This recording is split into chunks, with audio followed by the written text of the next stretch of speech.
Assalamualaikum warahmatullahi wabarakatuh. Om Swastiastu, Namo Buddhaya, Salam Kebajikan. Tabi pun. Perkenalkan, nama saya Muhammad Al-Ghifari sebagai perwakilan dari kelompok kami untuk menyampaikan beberapa kata pembuka sebelum melaksanakan presentasi tentang materi dari kelompok kami, yaitu indigenous people that has a conflict with corporate or government in anthropology vision. Sebelum kita memulai sebuah presentasi, saya akan memperkenalkan beberapa anggota kelompok kami yang dapat dilihat di slide ini. Ada 5 anggota kelompok termasuk saya. Kemudian untuk pada presentasi kali ini akan dibahas 3 hal, yaitu general description of Aboriginal people, conflict and reason for conflict, and the effect that happen after the conflict. Nah, untuk yang pertama adalah general description of Aboriginal people. Aborigin merupakan penduduk benua Australia sejak beratus tahun yang lalu. Suku Aborigin merupakan suku asli pribumi Australia.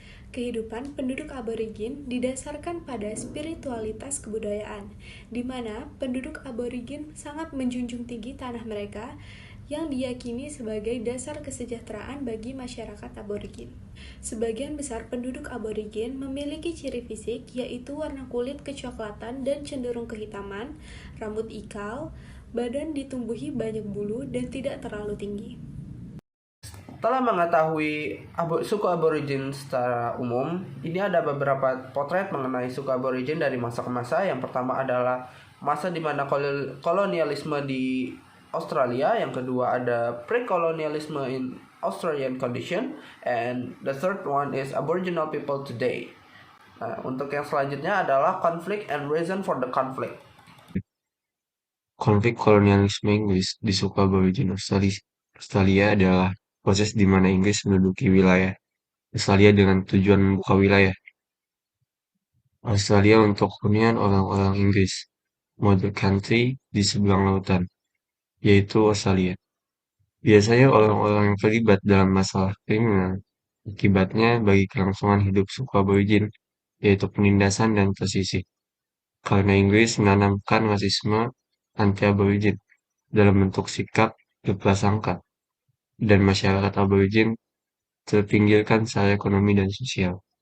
Reason of Conflict. 1. Kebijaksanaan pemerintah Raja Harry VII tahun 1753. 2. Dan dari segi politik, karena warga negara Inggris tidak taat kepada Raja Harry VII, lalu sebagian besar mereka diasingkan ke Australia.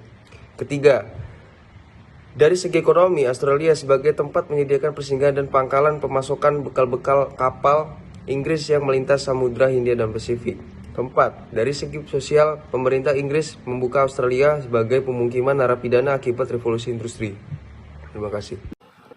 Setelah kita mengetahui konflik dan alasan mengapa konflik di antara suku Aborigin ini, kita akan membahas mengenai the effect that happen after the conflict.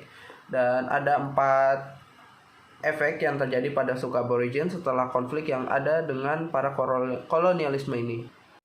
Adapun dampak dari konflik tersebut, pertama, karena sikap diskriminasi bangsa Inggris pada kolonial, para pendatang baru merampas tanah bangsa Aborigin yang bagus. Bangsa kulit putih meletakkan bangsa Aborigin yang berkulit hitam pada lapisan paling bawah dalam struktur masyarakat. Nah, yang kedua, kebiasaan minum alkohol muncul di kalangan suku Aborigin dengan kedatangan orang kulit putih atau bangsa Inggris di daratan benua kanguru itu.